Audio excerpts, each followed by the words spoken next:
श्रीकृष्ण म्हणतात, चांगल्या लोकांबरोबर नेहमी वाईट का होते? ज्याप्रमाणे दिवस मावळतो त्याप्रमाणे आयुष्य हळूहळू मावळत जाते. त्यामुळे नेहमी खुश आणि आनंदी राहा. माफी मागणारे नेहमी चुकीचे नसतात. काही लोक कमीपणा घेतात नातं वाचवण्यासाठी. न रुसण्याची भीती, ना समजूत घालण्याचे प्रयत्न. मनातून उतरलेल्या लोकांच्या तक्रारी कसल्या. खूप जवळ येतात असे लोक जे सोडून जाण्याची तयारी ठेवतात. कधीकधी ठेच लागली तरी जखम होत नाही, पण छोट्याशा गोष्टींनी माणूस विखरून जातो. मोत्यांमध्ये गुंफले प्रेमाला, पण धागा कच्चा निवडला, ही चूक झाली. खूप काही आहे सांगण्यासाठी, पण काय माहीत. आता काही न बोललेच चांगले वाटते. आपल्या घरातील संस्कारांनी बांधलेले असतात काही लोक, नाहीतर चुकीच्या लोकांना त्यांची लायकी दाखवण्याची ताकद असते त्यांच्यामध्ये. व्हिडिओ आवडल्यास कमेंटमध्ये ओम नमो भगवते वासुदेवाय नक्की लिहा. जे म्हणत होते वेळच वेळ आहे तुमच्यासाठी, आज म्हणतात तुमच्याशिवाय दुसरीही कामं आहेत मला. खूप अवघड काम देते नशीब काही लोकांना. नशीब म्हणते तुम्ही तर सगळ्यांचे झाले, आता तुमचं कोण आहे शोधून दाखवा. जेव्हा नात्यांमध्ये जिद्द आणि स्पर्धा येते तेव्हा हे दोन्ही जिंकतात आणि नातं हरतं. आज मी शिकलो, सफाई तिथे दिली पाहिजे जिथे ऐकणारा आणि समजणारा डोकं उघडं ठेवेल. जर कोणी तुम्हाला चुकीचं मानलं असेल तर त्याच्यावर सफाई देण्याचा अर्थ स्वतःला स्वतःच्या नजरेतून पाडणं आहे. कशी होणार चांगल्या माणसांची ओळख? दोन्ही सुद्धा नकली झाले आहेत, अश्रू आणि हसू. गीतेमध्ये श्रीकृष्ण अर्जुनाला म्हणतात, लोकांना त्यांच्या कर्माचे फळ नेहमी मिळते.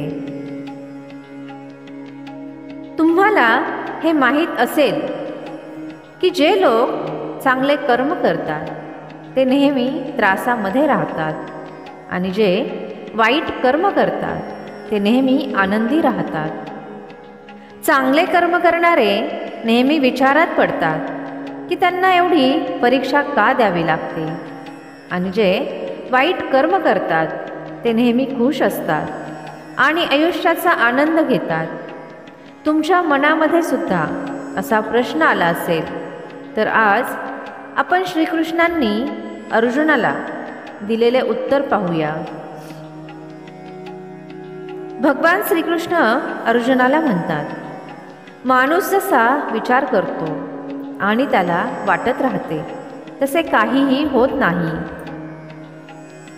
तर अज्ञानामुळे तो खरी गोष्ट समजून घेऊ शकत नाही. अर्जुनाला ही गोष्ट समजली नाही. त्यानंतर श्रीकृष्ण म्हणाले, पार्थ, मी तुला एक गोष्ट सांगतो, ती ऐकल्यानंतर तुला समजेल की प्रत्येकाला त्याच्या कर्मानुसारच फळ मिळते. निसर्ग प्रत्येकाला त्याचा मार्ग निवडण्याची संधी देते. आता ते माणसावर अवलंबून असते की त्याने धर्माचा मार्ग निवडावा की अधर्माचा. कथा सुरू करताना श्रीकृष्ण म्हणाले, एका नगरामध्ये 2 पुरुष राहत होते. एक पुरुष व्यापारी होता.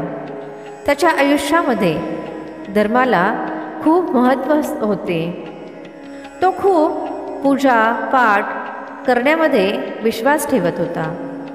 तो दररोज मंदिरामध्ये जात होता आणि दानधर्म देखील करत असे. दररोज देवाची पूजा करत असे. या उलट दुसरा पुरुष त्याच्या विरुद्ध स्वभावाचा होता. तो रोज मंदिरात जात असे, पण पूजा करण्यासाठी नाही, तर मंदिराबाहेर चप्पल आणि बूट चोरण्यासाठी. त्याला दान आणि धर्माबद्दल काही देणे घेणे नव्हते. वेळ पुढे जात होता. एक दिवस खूप जोरात पाऊस पडत होता. त्यामुळे मंदिरामध्ये पुजाऱ्याशिवाय दुसरं कोणीही नव्हतं. ही गोष्ट त्या दुसऱ्या व्यक्तीला समजली, तर त्याने मनात विचार केला की ही एकदम चांगली संधी आहे मंदिरातील पैसे चोरण्यासाठी. पुजाऱ्याची नजर चुकवून त्या व्यक्तीने मंदिरातील सगळे धन चोरले. त्याचवेळी धर्म आणि कर्मावर विश्वास ठेवणारा व्यक्ती त्या मंदिरामध्ये पोहोचला.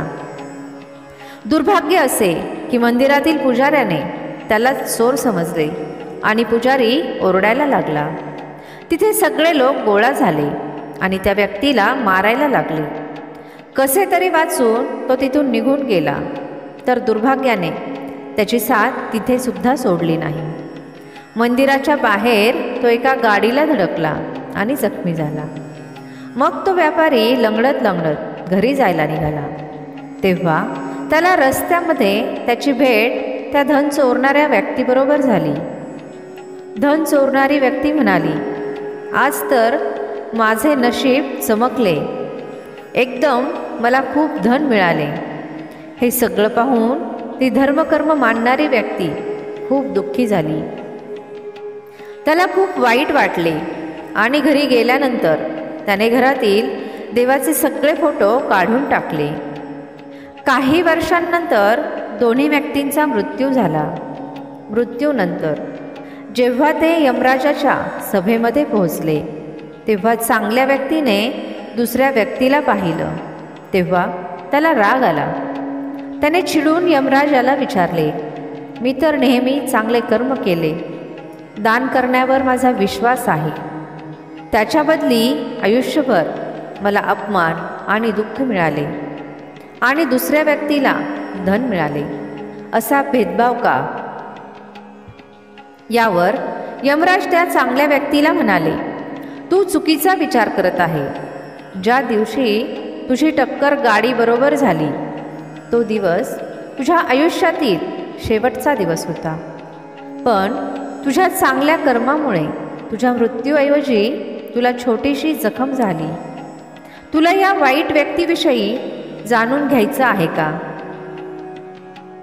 खरं तर या व्यक्तीच्या भाग्यामध्ये राजयोग होता, पण त्याच्या कुकर्मामुळे आणि अधर्मामुळे त्याला फक्त थोडेसे धन मिळाले. गोष्ट ऐकल्यानंतर भगवान श्रीकृष्ण अर्जुनाला म्हणाले, पार्थ, तुला आता तुझ्या प्रश्नाचे उत्तर मिळाले का? असा विचार करणं की देव तुमच्या वाईट वागण्याला दुर्लक्षित करीत आहे, हे एकदम चुकीचं आहे. देव आपल्याला कोणत्या रूपामध्ये कधी काय देतील हे माणसाला समजत नाही. पण तुम्ही चांगले कर्म करत राहिले तर देवाची कृपा नेहमी तुमच्यावर राहते. त्यामुळे चांगले कर्म करत राहणे कधीही सोडू नका, कारण त्याचे फळ आपल्याला याच जीवनामध्ये मिळते. त्यामुळे माणसाचे कर्तव्य हे आहे की त्याने नेहमी चांगले कर्म करत राहिले पाहिजे. कारण भगवान श्रीकृष्णांनी गीतेमध्ये सुद्धा सांगितले आहे की कोणाकडूनही केले गेलेले कर्म कधीही वाया जात नाही, मग ते चांगले कर्म असो किंवा वाईट कर्म. हा व्हिडिओ पाहून तुमच्या मनामध्ये आणि आयुष्यामध्ये 1% जरी बदल झाला असेल तर व्हिडिओला एक लाईक नक्की करा आणि कमेंटमध्ये जय श्रीकृष्ण नक्की लिहा.